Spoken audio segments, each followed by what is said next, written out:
പിതാവിൻ്റെയും പുത്രൻ്റെയും പരിശുദ്ധാത്മാവിൻ്റെയും നാമത്തിൽ ആമേൻ. എൻ്റെ പ്രിയപ്പെട്ടവരെ, ഇന്ന് ഏപ്രിൽ 22 ബുധനാഴ്ച. അമ്മേ പരിശുദ്ധ അമ്മേ, അമ്മേ പരിശുദ്ധമേ, ദൈവമാതാവേ, കൃപാസനത്തിലൂടെ ഞങ്ങൾക്കും ഞങ്ങളുടെ ദേശത്തിനും അമ്മ മധ്യസ്ഥം തേടിത്തന്ന എല്ലാ അനുഗ്രഹങ്ങൾക്കും കൃപകൾക്കും ഞങ്ങളിപ്പോൾ ഹൃദയം നിറഞ്ഞ നന്ദി പറയുന്നു. അമ്മേ പരിശുദ്ധമേ, ദൈവമാതാവേ, 2004 ഡിസംബർ 7 ഉച്ചകഴിഞ്ഞ് 2:30 കൃപാസനത്തിൽ സംഭവിച്ച അമ്മയുടെ പ്രത്യക്ഷപ്പെടലിനെ കുറിച്ച് തിരുസഭയ്ക്ക് സമർപ്പിച്ചിരിക്കുന്ന പഠനരേഖകളുടെ മേൽ സഭാത്മകമായ പഠനം ആരംഭിക്കുവാൻ ഞങ്ങൾ പ്രാർത്ഥിക്കുന്നു.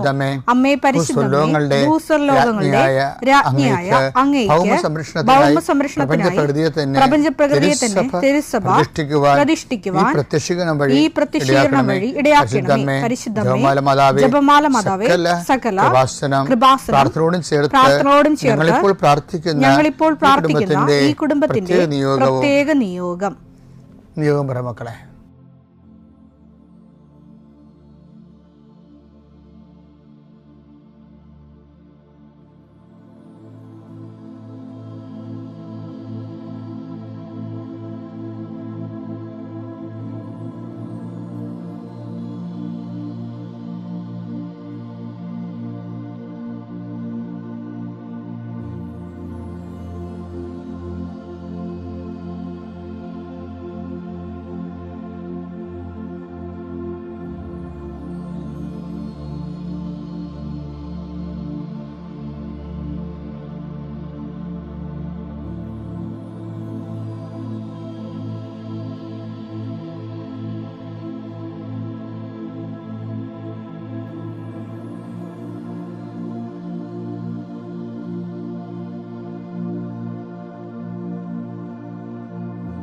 അമ്മയുടെ പ്രത്യക്ഷീകരണത്തിന്റെ ഈ അനുഗ്രഹവേളയിൽ ഞങ്ങൾക്ക് സാധിച്ചു തരുവാൻ കനിയണമേ.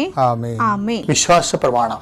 സർവശക്തനായ പിതാവും ആകാശത്തിന്റെയും ഭൂമിയുടെയും സൃഷ്ടാവുമായ ദൈവത്തിൽ ഞാൻ വിശ്വസിക്കുന്നു. അവിടുത്തെ ഏകപുത്രനും ഞങ്ങളുടെ കർത്താവുമായ ഈശോമിശിഹായിലും ഞാൻ വിശ്വസിക്കുന്നു. ഈ പുത്രൻ പരിശുദ്ധാത്മാവിനാൽ ഗർഭസ്ഥനായി കന്യകാമറിയത്തിൽ നിന്ന് പിറന്ന് പൊന്തിയോസ് പീലാത്തോസിന്റെ കാലത്ത് പീഡകൾ സഹിച്ച് കുരിശിൽ തറയ്ക്കപ്പെട്ട് മരിച്ച് അടക്കപ്പെട്ട് പാതാളങ്ങളിൽ ഇറങ്ങി മരിച്ചവരുടെ ഇടയിൽ നിന്ന് 3-ാം നാൾ ഉയർത്ത് സ്വർഗത്തിലേക്ക് എഴുന്നള്ളി സർവശക്തിയുള്ള പിതാവായ ദൈവത്തിന്റെ വലതുഭാഗത്തിരിക്കുന്നു. അവിടെ നിന്ന് ജീവിക്കുന്നവരെയും മരിച്ചവരെയും വിധിക്കുവാൻ വരുമെന്നും ഞാൻ വിശ്വസിക്കുന്നു. പരിശുദ്ധാത്മാവിലും ഞാൻ വിശ്വസിക്കുന്നു. വിശുദ്ധ കത്തോലിക്കാ സഭയിലും പുണ്യവാന്മാരുടെ ഐക്യത്തിലും പാപങ്ങളുടെ മോചനത്തിലും ശരീരത്തിന്റെ ഉയർപ്പിലും നിത്യമായ ജീവിതത്തിലും ഞാൻ വിശ്വസിക്കുന്നു. ആമേൻ. സ്വർഗ്ഗസ്ഥനായ ഞങ്ങളുടെ പിതാവേ, അങ്ങയുടെ നാമം പൂജിതമാകണമേ. അങ്ങയുടെ രാജ്യം വരണമേ. അങ്ങയുടെ തിരുമനസ് സ്വർഗത്തിലെ പോലെ ഭൂമിയിലും ആകണമേ. അന്നു വേണ്ടുന്ന ആഹാരം ഇന്ന് ഞങ്ങൾക്ക് തരണമേ. ഞങ്ങളോട് തെറ്റ് ചെയ്യുന്നവരോട് ഞങ്ങൾ ക്ഷമിക്കുന്നത് പോലെ ഞങ്ങളുടെ തെറ്റുകൾ ഞങ്ങളോടും ക്ഷമിക്കണമേ. ഞങ്ങളെ പ്രലോഭനത്തിൽ ഉൾപ്പെടുത്തരുതേ, തിന്മയിൽ ഞങ്ങൾ രക്ഷിക്കണമേ. ആമേൻ. നന്മ നിറഞ്ഞ മറിയമേ, സ്വസ്തി. കർത്താവ് അങ്ങയുടെ കൂടെ സ്ത്രീകളിൽ അങ്ങ് അനുഗ്രഹിക്കപ്പെട്ടവളാകുന്നു. അങ്ങയുടെ ഉദരത്തിൻ ഫലമായി ഈശോ അനുഗ്രഹിക്കപ്പെട്ടവനാകുന്നു.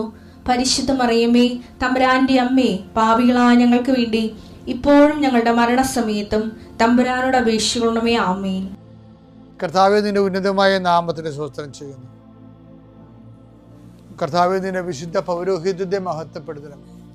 കർത്താവെ, സഭയിലുള്ള സാന്നിധ്യം പ്രകടമാക്കണം. 40 വർഷം അർപ്പിച്ച കൃപയുടെ യുഗതിയായി കൃപാസ്ഥാനത്താരെ ജീവനോടെ പ്രത്യക്ഷപ്പെട്ട പരിശുദ്ധ അമ്മയുടെ മാധ്യസ്ഥത്തിലെ ഞാൻ അങ്ങയുടെ മക്കൾക്ക് വേണ്ടി പ്രാർത്ഥിക്കുന്നു. അമ്മേ, ഈ പ്രഭാതത്തിൽ എത്രയോ പേരാണ് അമ്മേ ഈ ഒരു പ്രാർത്ഥനയ്ക്ക് വേണ്ടി കൊതിച്ച് കാത്തിരിക്കണത്. അവർക്ക് എവിടെ എന്തെല്ലാമോ കാര്യങ്ങളുണ്ട്. ഇന്ന് അവരുടെ കഴിവിൽ നിൽക്കാത്ത കാര്യങ്ങളുണ്ട്. കർത്താവേ, അങ്ങയുടെ മക്കളുടെ കഴിവിൽ നിൽക്കാത്ത കാര്യങ്ങൾ, ആ കാര്യങ്ങളെ കുറിച്ച് ഓർക്കുമ്പോൾ ഭയവും പേടിയും പ്രയാസവും സങ്കടവും നിരാശയും ഒക്കെ തോന്നുന്ന വിഷയങ്ങൾ, വ്യക്തികൾ, അതെല്ലാം യേശുക്രിസ്തു നാമത്തിൽ ഞാൻ ബന്ധിക്കുന്നു. കർത്താവേ, അങ്ങയുടെ മക്കള് ഇനി സമാധാനത്തിൽ വിട്ടേക്കണമെന്ന് പറഞ്ഞല്ലേ ഈശോ. ഞങ്ങളുടെ ദാസനെ സമാധാനം, എൻ്റെ രക്ഷ ഞാൻ എൻ്റെ കണ്ണുകൊണ്ട് കണ്ടിരിക്കുന്നു. അങ്ങയുടെ ദാസനെ സമാധാനം വിട്ടേക്ക്. സമയം ദീർഘദർശി പറഞ്ഞതുപോലെ അങ്ങയുടെ മക്കൾ ഈ പ്രാർത്ഥനയ്ക്ക് ശേഷം സമാധാനം കണ്ടെത്താൻ ഇടയാക്കണം പ്രാർത്ഥിക്കുന്നു. നിങ്ങളുടെ ജീവിത ചിന്തകള്, നിങ്ങളിന്ന് പോകാനിരിക്കുന്ന ഇടങ്ങള്, സംസാരിക്കുന്ന വ്യക്തികള്, ഒപ്പിടുന്ന പേപ്പറുകള്, എഴുതുന്ന രേഖകള്, എൻ്റെ മക്കള് ജീവിത ഉപായത്തിന് വേണ്ടിയും മേൽഗതിക്ക് വേണ്ടിയും ജോലിക്ക് വേണ്ടിയും ജോലിയുടെ അനുബന്ധ കാര്യങ്ങൾക്ക് വേണ്ടിയും എവിടെയെല്ലാം യാത്ര ചെയ്യുന്നു, ആരെല്ലാം സംസാരിക്കുന്നു, ഫോൺ ചെയ്തിട്ട് എന്തെങ്കിലും ഡേറ്റോ കാര്യമോ തീരുമാനമോ വാക്കോ പ്രവൃത്തിയോ തീരുമാനം കിട്ടാൻ വേണ്ടി കാത്തിരിക്കുന്നു. അതെല്ലാം മക്കൾക്ക് അനുകൂലമാവുകയും അത് ഈശോയുടെ നാമത്തിൽ ഞാൻ നിങ്ങളെ അനുഗ്രഹിക്കുകയും ചെയ്യുന്നു. എൻ്റെ കർത്താവ്, മനുഷ്യൻ്റെ ഭീഷണി കാരണം മനസ്സിന് സമാധാനം നഷ്ടപ്പെട്ടവരെ, അവരെ നീ ഏത് ഭവനത്തിൽ പ്രവേശിച്ചാലും ആ ഭവന സമാധാന ആശംസ അറിയിച്ച കർത്താവേ, നിന്റെ നാമത്തിൽ നെഞ്ചിലും നെറ്റിലും മുദ്രവാങ്ങി നിന്റെ നാമത്തിൽ വിശ്വസിക്കുന്ന ഒരു മനുഷ്യനെയും ആരും ഭീഷണിപ്പെടുത്താൻ അനുവദിക്കരുത് കർത്താവേ. അവരെല്ലാം ശത്രുക്കളെ കാണുകയെ വിരുന്നൊരുക്കുന്ന ദൈവത്തിൻ്റെ ശക്തിവിശേഷം നിനക്കായി വിരുന്നൊരുക്കട്ടെ. നിൻ്റെ എല്ലാ ശത്രുക്കളുടെയും മുന്നിലെ നിത്യം പിതാവും പുത്രനും പരിശുദ്ധാത്മാവ് സർവീശ്വര എന്നേക്കും ആമേൻ. എൻ്റെ പ്രിയരെ, ഈ ഉടമ്പടി ചില ആൾക്കാരെ ഭയങ്കര കോമഡിയാണ്. എന്താണെന്നറിയാമോ? അവർ ചിലപ്പോൾ ഈ നമ്മുടെ പ്രവർത്തകരെ കാണുമ്പോൾ പറയുവേ, കൃപാസനത്തിലെ പ്രവർത്തകരെ കാണത്തില്ലേ, അപ്പോൾ പരിചയമുള്ളവർ ഞങ്ങൾ പത്രം ഇവിടെ കൊടുത്ത് 2 തിരി കത്തിച്ചു, എന്നിട്ടും ഉടമ്പടിയുടെ ഒന്നും ആയില്ലെന്ന് പറയും. അപ്പം ചിലർ വന്ന് എന്നോട് പറയും, അച്ഛാ അവിടെ വർത്തമാനം കേട്ടപ്പോൾ തന്നെ എനിക്ക് മനസ്സിലായി അവർ ജന്മത്ത് അവിടെ കാര്യം നടക്കത്തില്ലെന്ന്. അതിൻ്റെ കാര്യം വെച്ച് കഴിഞ്ഞാൽ അവർ ദൈവത്തിനോട് കണക്ക് പറയണ രീതിയിലാണ് ഈ ഉടമ്പടി ചെയ്തിരിക്കുന്നത്. 10 പൈസ ദൈവത്തിന് വേണ്ടി മുടക്കിയിട്ടുണ്ടെങ്കിൽ അതിൻ്റെ റിട്ടേൺസ് അവർക്ക് ക്യാഷ് ആൻഡ് കൈൻഡായിട്ട് വേണം. ദൈവത്തെക്കാൾ ഉപരി മെറ്റീരിയലായിട്ട് തന്നെ അവർക്ക് വേണമെന്നുള്ള രീതിയിൽ ഉള്ള ഒരു ബിസിനസ് റിലേഷനാണ് ചില ആൾക്കാർക്ക് ഉള്ളത്. നിങ്ങൾക്ക് ചിന്തിച്ച് നോക്കണം കേട്ടാ. ഈ പല ആൾക്കാർക്ക് ഈ ബിസിനസ് റിലേഷൻ ഉണ്ട്. പക്ഷെ ചിലർ കുറച്ച് ഒരു ഉടമ്പടി ആ ക്ലാസ്സെല്ലാം കേട്ട് കഴിയുമ്പോൾ, ഈ ക്ലാസ് കേൾക്കാത്തവർക്കാണ് ഇങ്ങനെ താമസിക്കുന്നത് ഈ വിഷയങ്ങൾ. ക്ലാസ്സെല്ലാം കേട്ട് കഴിയുമ്പോൾ ഓട്ടോമാറ്റിക്കായിട്ട് ദൈവസ്നേഹം ഉണ്ടാവും. ഉടമ്പടി എന്താ ഉദ്ദേശിക്കുന്നത് ശരിക്കും പറഞ്ഞാൽ? ആൾക്കാരിൽ ദൈവസ്നേഹം ഉൽപ്പാദിപ്പിക്കുക എന്നല്ലേ ഉദ്ദേശിക്കുന്നത്. കാര്യം ദൈവമാണ് അതിൻ്റെ അകത്ത് കണ്ടൻ്റ് എന്ന് പറയണത് ഉടമ്പടിയുടെ. അപ്പം നമ്മൾ ഈ പത്രം കൊടുക്കണത് എന്തിനാ? കർത്താവിനെ അറിയാത്തത് അറിയിക്കാൻ, അറിഞ്ഞവരെ ആഴപ്പെടുത്താൻ. അതെങ്ങനെ ചെയ്യണത് എന്തിനാ? ദൈവസ്നേഹം ഉണ്ടെങ്കിലാണ് അത് ചെയ്യാൻ പറ്റത്തുള്ളത്. അല്ലെങ്കിൽ അത് ടെക്നിക്കലായിട്ട് നമ്മുടെ കാര്യം കാണാൻ വേണ്ടി ടെക്നിക്കലായിട്ട് പോകും, ആ ബിസിനസ്സായിട്ട് പോകും. ആ ബിസിനസ്സായിട്ട് ചെയ്താലും അത് വർക്കൗട്ട് ചെയ്യത്തില്ല. ചിലർ ഇപ്പം ഒത്തിരി പേര് നമ്മൾ കാണുന്നത് എങ്ങനെയെന്ന് അറിയാമോ? നല്ല ഹൈലി എഡ്യൂക്കേറ്റഡ് ആയിട്ടുള്ളവരും പാവത്തങ്ങളും ഉണ്ട്. അവരൊക്കെ ഉടമ്പടിയിൽ അങ്ങനെ ഉറച്ച് നിൽക്കുകയാണ്. അങ്ങനെ ഉടമ്പടി വലിയ പ്രയോക്താക്കളായിട്ട് നിൽക്കുകയാണ്. അതിൻ്റെ കാരണം വെച്ച് കഴിഞ്ഞാൽ ഇനിയിപ്പം നമ്മൾ കൃപാസനം പൂട്ടിയാലും അവർ ഉടമ്പടി ജീവിച്ചുകൊണ്ടിരിക്കും. അതെന്താ കാര്യം വെച്ച് കഴിഞ്ഞാൽ അവർക്ക് മനസ്സിലായി ദൈവസ്നേഹത്തിൻ്റെ സത്യസന്ധമായ ഒരു സുവിശേഷ പദ്ധതിയാണ് ഇതെന്ന് മനസ്സിലായി. അപ്പം അതുകൊണ്ട് അങ്ങനെ ചിലർക്ക് ഇതിലൂടെ ദൈവത്തെ അവരുടെ ജീവിത ആവശ്യത്തിൻ്റെ അപ്പുറത്ത് ദൈവത്തെ കണ്ടെത്തിക്കഴിഞ്ഞ് അപ്പോൾ ദൈവത്തെ കണ്ടെത്തി ദൈവത്തിൻ്റെ ഭയങ്കര രസം എന്ന് പറഞ്ഞാൽ എന്തറിയാമോ? അപ്പോൾ അതായത് ഞാൻ നിങ്ങളോടൊരു രഹസ്യം പറയാമല്ല. അതായത് ഇപ്പോൾ നമ്മുടെ കരിസ്മാറ്റിക് കാലഘട്ടങ്ങളിലെ ഉണ്ടായതിനേക്കാളും പ്രസൻസ്, അതായത് ദൈവത്തിൻ്റെ സാന്നിധ്യം, ദൈവം നമ്മുടെ കൂടെ ഇന്ന് ഒരു നിരീശ്വരവാദിയായ കുട്ടി, ഇന്നിപ്പോൾ ഇത് റെക്കോർഡ് ചെയ്യണ സമയം എന്ന് പറഞ്ഞത് തിങ്കളാഴ്ച ആണ്, മറ്റന്നാളത്തെയാണിത് ഇപ്പോൾ റെക്കോർഡ് ചെയ്യണത്. അപ്പോൾ ഇന്നൊരു നിരീശ്വരവാദിയ പെൺകുട്ടി, അവളെന്താ നിരീശ്വരവാദിയായത്? അവൾ പറയണ ഞങ്ങളുടെ വീട്ടിൽ ഭക്ഷണവും ഇല്ലായിരുന്നു, ഭയങ്കര പാടായിരുന്നു, എനിക്ക് സമാധാനമില്ല, പിന്നെ ദൈവത്തെ ഞാൻ കണ്ടിട്ടുമില്ല, എൻ്റെ കൂടെ ദൈവം ഇല്ല, അപ്പോൾ അതുകൊണ്ട് ഞാനെന്തിനാണ് വിശ്വസിക്കണത് എന്നുള്ള രീതിയിൽ വെറുപ്പും ദൈവത്തോട് ദൈവം എന്നുള്ള ആശയത്തോട് തന്നെ അവർക്ക് അരിശമാണ്. അങ്ങനെയാണ്. പക്ഷേ അവളെ ഒരു പ്രത്യേക സാഹചര്യത്തിൽ അവളുടെ അമ്മ ഉടമ്പടി എടുത്തു.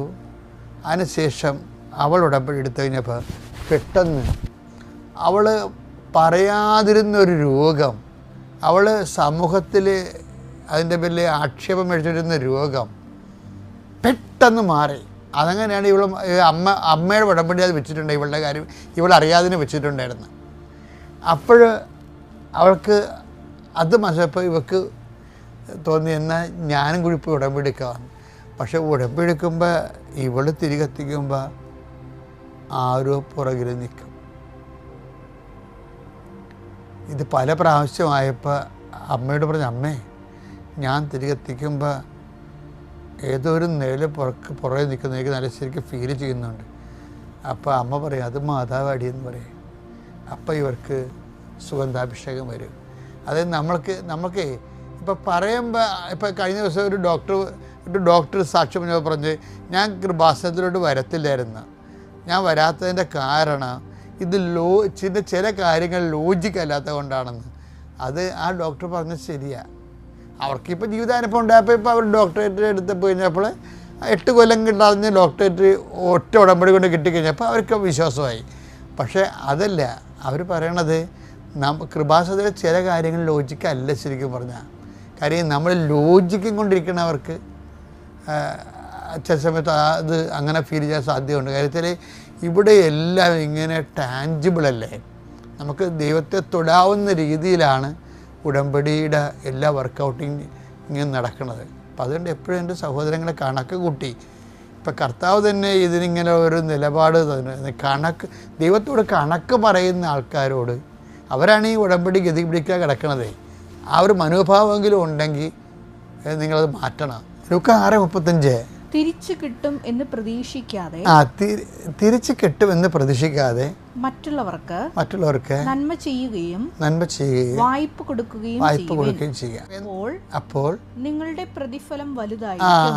എന്ത് പ്രശ്നം വെച്ചാൽ നമ്മൾ ക്യാഷ് ആൻഡ് കൈൻഡായിട്ട് ഇങ്ങോട്ട് നമ്മൾ കൊടുക്കുന്ന അത്രയും തന്നെ തിരിച്ച് കിട്ടണമെന്നുള്ള രീതിയിലുള്ളൊരു ബിസിനസ് റിലേഷൻ ആണെങ്കിൽ കർത്താവിൻ്റെ മനസ്സിരിപ്പ് വേറെയാണ്. എന്താ കാര്യം, ചില കാര്യത്തിന് നമുക്ക് റീഫണ്ടബിൾ അല്ല, തിരിച്ചതുപോലെ കിട്ടത്തില്ല. അപ്പോഴെന്താ സംഭവം, അത് കിട്ടത്തേയില്ലെന്നല്ല എൻ്റെ അർത്ഥം. അപ്പോൾ നിങ്ങളുടെ പ്രതിഫലം വലുതായിരിക്കുമെന്നാണ്. അപ്പം ചെറിയ പ്രതിഫലമല്ല. നീ ചോദിച്ചത് ചിലപ്പോൾ ഒരു ജപ്തി നടപടി മാറാനോ അല്ലെങ്കിൽ വേറെ എന്തെങ്കിലുമായിരിക്കും. ചിലപ്പോൾ ദൈവം അതിനേക്കാൾ വരിക നിത്യത വരെ ഇതിനകത്ത് ഉൾപ്പെടുത്തിയിട്ടുണ്ട് ഈശോ. ചില ഉത്തരവ് എന്താണ്, പ്രാർത്ഥന കേട്ടില്ലെന്നല്ല, അത് വിഡ്ഢികളാണ് അങ്ങനെ പറയണം. ഒരു പ്രാർത്ഥന കേൾക്കാതിരിക്കത്തില്ല. പിന്നെ എന്താ, അത് നിത്യതയിലാണ് റീഫണ്ട്, അതാണ് പ്രതിഫലം വലുതായിരിക്കും എന്ന് പറയണത്. ഇതൊക്കെ മനസ്സിലാക്കാതെ ഉടമ്പെടുക്കുന്ന ഒത്തിരി പേരുണ്ട്. അപ്പോൾ അതുകൊണ്ട് നിങ്ങൾ ഉടമ്പടി ഒരു അവസരമാണ്. അത് നിങ്ങൾ ദൈവത്തോട് നന്ദി പറഞ്ഞുകൊണ്ട് വേണം ഇനി ഉടമ്പടി അകപ്പഴ നിർത്താമെന്ന് വിചാരിച്ചാൽ നിന്ന് പോയെന്ന് കഷ്ടപ്പെടാം. ഇപ്പോൾ ആൾക്കാരുടെയൊക്കെ പ്രശ്നം എന്നറിയാമോ, റോഡ് മുഴുവൻ പണിയാണ്.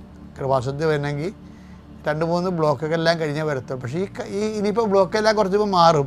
പക്ഷെ അന്ന് നിങ്ങൾ വന്നിട്ട് ഇന്ന് വന്ന പോലെ അല്ല. ഇന്ന് കഷ്ടപ്പെട്ട് വരുമ്പോൾ കർത്താവ് നിങ്ങളെ കഷ്ടപ്പാട് മനസ്സിലാക്കും. നാളെ നിങ്ങൾ ഈസി ആകുമ്പോൾ വരാതിരിക്കുകയും അപ്പോൾ അനുഗ്രഹം ഈസി ആയിരിക്കത്തില്ല ചിലപ്പോൾ. അതുകൊണ്ട് ബുദ്ധി വേണം ഇതിനൊക്കെ ഒരു ശരിക്കും. അപ്പോൾ നല്ല ഒരു സമയത്ത് ഞങ്ങളത് നിങ്ങളോട് പറയണതേ, ഇത് ഞങ്ങൾ അനുഭവിച്ചതിൻ്റെ പകുതിയെ നിങ്ങൾക്ക് പറഞ്ഞു തരുന്നുള്ളൂ, അത്രേ പറയാൻ പറ്റണുള്ളൂ. അപ്പം അത് നിങ്ങൾ ഓരോരുത്തരും ഇതേ ദൈവാനുഭവത്തിലേക്ക് വരണം, അനുഗ്രഹത്തെക്കാൾ ഉപരി. ദൈവം നിങ്ങൾ അനുഗ്രഹിക്കട്ടെ. പിതാവിൻ്റെയും പുത്രൻ്റെയും പരിശുദ്ധാത്മാവിൻ്റെയും നാമത്തിൽ.